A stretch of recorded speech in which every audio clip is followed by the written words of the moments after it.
La Meseret Megillah en page 17, et c'est aussi dans un Rashi à la fin de Toldot, fait le décompte des années de vie de Yaakov et et arrive à la conclusion que pendant 14 années, Yaakov Avinu a été à l'Eshiva de Shem Ve'ever avant d'aller chez Lavan.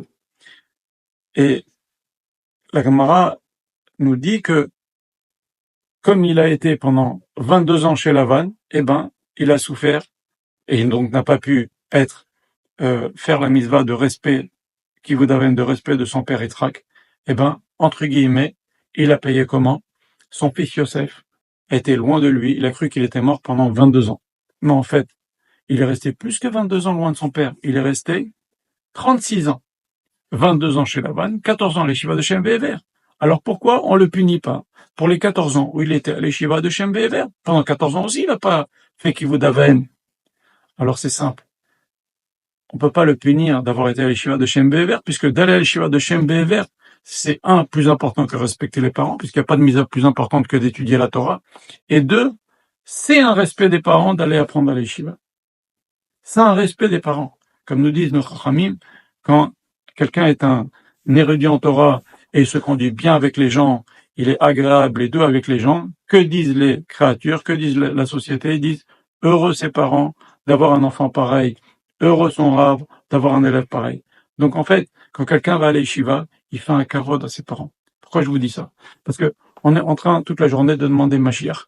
Mais le Or HaChaim Akadosh, il dit la chose suivante. Akadosh Baruch Hu ne voudra pas libérer une génération d'ignorants en Torah. Alors, on veut que Mashiach arrive, et et nos enfants, on veut pas les envoyer à l'Eshiva, ou on veut pas apprendre la Torah. Faut savoir. Le Mashiach viendra pas dans une génération d'ignorants en Torah. C'est clair. Akadosh Baruch Hu, il va pas libérer des ignorants en Torah. Il faut des gens qui connaissent un petit peu. Donc il faut apprendre la Torah, les papas et les enfants, à la yeshiva. Rav Yoshua Pito, il dit, et c'est tout à fait logique, il faut passer au moins 7 ans à la yeshiva pour avoir une petite vision du limud à Torah. Pour une petite vision, parce que la Torah, on peut passer 10 vies à apprendre la Torah et ça suffira pas. Mais, au moins 7 ans. Alors celui qui peut pas 7 ans, au moins 4 ans. Mais, en tous les cas, il faut savoir une bonne chose. Quand un garçon va à la yeshiva et fréquente des rabbanim, il voit la profondeur qu'il y a derrière la Torah et il goûte à l'étude de la Torah, toute sa vie sera marquée. Et toute sa vie, il aura certaines limites. Même s'il est plus au même niveau que lorsqu'il était à l'Eshiva, c'est des choses qui se voient, il garde quand même certaines limites parce que il sait que c'est quand même un garçon qui était à l'Eshiva et il sait que la Torah c'est vrai, il sait que la Torah c'est profond, il sait que la Torah c'est beau, il sait que la Torah c'est émet et donc il va pas aller trop loin. Mais bon, c'est pas ce qu'on souhaite. On souhaite qu'ils soient tous, Bezrat Hashem, des Bnei Torah, des Talmidei Chachamim, mais les parents qui envoient leurs enfants à l'Eshiva, ils ont tout à gagner. Après, ça c'est leur calcul quand ils envoient leurs enfants. Est-ce qu'ils les envoient après la troisième, est-ce qu'ils les envoient après le bac? Ça c'est le calcul des parents, calcul de la famille. Mais en tous les cas, un enfant, il doit aller à la yeshiva. Il faut savoir aussi une bonne chose. Un enfant qui va à la yeshiva, un an de yeshiva, quand on est un bachor yeshiva, c'est comme 2 ou 3 ans d'études quand on a un père de famille. Pourquoi? Parce qu'il a beaucoup plus de temps. Il a pas une femme, il a pas des enfants. Et donc, il est l'esprit beaucoup plus libre pour étudier, apprendre.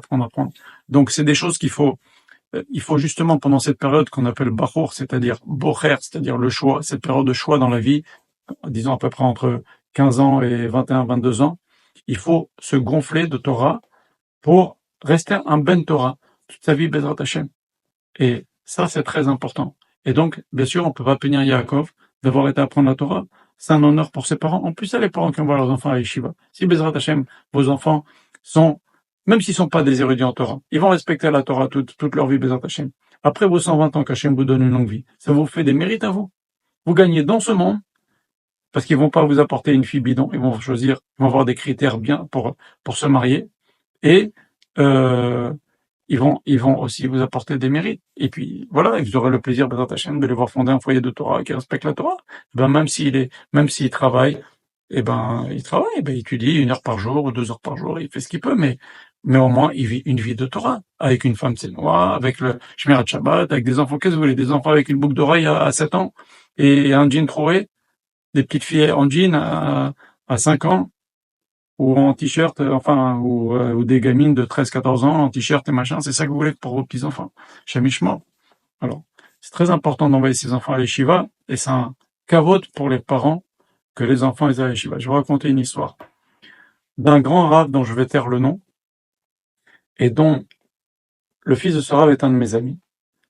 Le fils de ce rave, d'ailleurs un rave aujourd'hui, il était en troisième nul, un cancre, et il disait je m'en fous, de toute façon je vais aller à l'Yeshiva à la fin de la troisième. Son père, qui est un grand tzaddik, il a été très fort. Il lui a dit, qu'est-ce que tu crois, la yeshiva, c'est une voie de garage pour les nuls, ceux qui réussissent pas. Il faut la mériter, la yeshiva.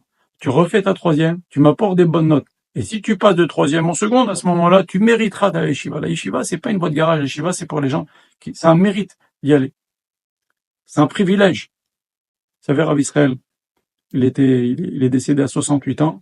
Quelque temps avant qu'il décède, on lui demandait, Rav Israël, vous êtes Farad, vous êtes Ashkenaz, pour rigoler comme ça. Il a dit, moi, je suis un Bachor Yeshiva. Je suis un élève de Yeshiva. À 68 ans, Gadol, Dayan, Tzadik, tout ce que vous voulez. Il disait, je suis un Yeshiva Bachor. Ça l'a marqué. Ça lui a changé sa vie d'ailleurs. C'est simple, c'est la chose la plus importante. Le choix le plus important de sa vie. S'il avait pas été à la Yeshiva, j'en parle dans mon livre, il aurait été comme un monsieur, comme plein de gens comme lui. Bon, ben, c'est bien, qui travaille, qui respecte la Torah, de bonne famille, il n'y a pas de problème. Mais on n'aurait pas eu Rav Israël, et bon, Hachem, qu'on a eu Rav Israël, il a fait combien d'élèves? Il a transformé des villes, il a transformé des vies, il a transformé des familles. Heureusement qu'il a fait ce choix-là. Vous comprenez? Donc, ceci pour vous dire, envoyez vos enfants à Yeshiva et vos filles au séminaire. C'est le minimum des minimums pour Bezrat Hachem, vous assurer des enfants, vous assurer, c'est sûr qu'il y a toujours des exceptions, mais à 80%, les enfants qui font la Yeshiva ou les filles qui font le séminaire, ils ont après une vie avec quand même des choses, des grands principes de la Torah qui sont bien conservés et qui transmettront à leur tour à leurs enfants. Ben, c'est bien pour vous. C'est bien pour vous. Voilà. Shalom Aleichem.